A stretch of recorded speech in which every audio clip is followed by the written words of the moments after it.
Hey, how is everybody today? This is Freddie Ewan, Fantasy Football God, two-time GM of the Year, reigning Pantheon Cup champion. Since this is a auction draft, and I don't know how many of you guys are playing different leagues, but, I'm going to give you a little bit of a snake draft strategy today.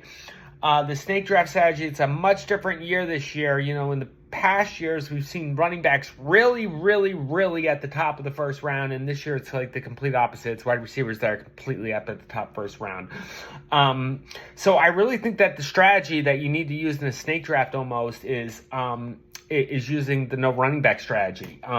The other thing is running back is pretty deep this year. I mean, there's guys like Joe Mixon, Najee Harris, Aaron Jones, guys that you'll be able to get in the third, fourth, fifth rounds, who are decent running backs. Wide receiver is a little thin. So, what I'm really hoping for in drafts is that, if I get, if I'm in a 12 person plus PPR, I'm really hoping for one of the top 6 picks to take a wide receiver, whether it's, Jefferson, Tyreek Hill,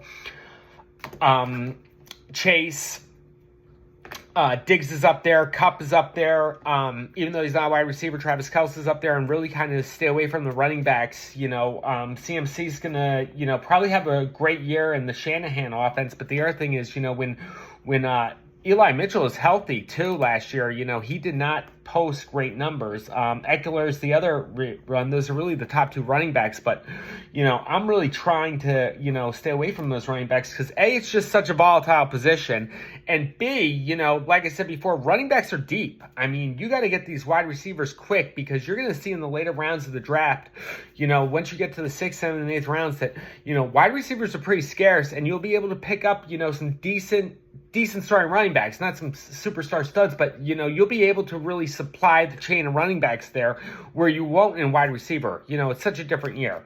So that's what I think I'm going to do. I'm going to approach this year's snake drafts with the 0 running back draft strategy. I've never done this before, but it's going to be, we'll see how it goes. All right? Everyone have a great day. Once again, Freddie Ewan, Fantasy Football God, 2-time GM of the Year.